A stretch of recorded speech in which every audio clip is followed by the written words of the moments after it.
நம்ம மீனவர்கள் மேல அவங்க கையே வைக்க கூடாது, கையே வைக்க விடக்கூடாது. அடுத்து நம்மளுடைய கடல் விவசாயிகளான நம்மளுடைய மீனவர்களுடைய பிரச்சனைக்கு அப்பப்போ எந்திரிச்சு கடிதம் எழுதிட்டு திரும்ப தூங்க போயிடுவார். அவ்வளோதான், அதோட அது அப்படியே கிடக்கும். மானே தேனே பொன்மானே இப்படிலாம் கடிதம் எழுதுறதெல்லாம் வேலைக்கே ஆகாது. ஒன்றிய அரசுக்கு அந்த உண்மையான உணர்வுபூர்வமான அந்த அழுத்தத்தை கொடுக்கணும். நம்ம மீனவர்கள் மேல அவங்க கையே வைக்கக்கூடாது, கையே வைக்க விடக்கூடாது. அவங்களுக்கான அந்த பாதுகாப்பு பக்காவா இருக்கணும். அதுதான் நம்மளுடைய ஒரே அஜெண்டா. மீனவர்களே, அடுத்து நம்மளுடைய ஆட்சி தான். கவலைப்படாதீங்க, தைரியமா இருங்க, உங்களுக்கான பாதுகாப்பு பக்காவா இருக்கும்.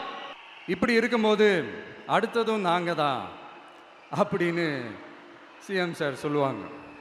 அதெல்லாம் நடக்கவே நடக்காது. 2வது முறை வந்ததெல்லாம் சரித்திரமே கிடையாது.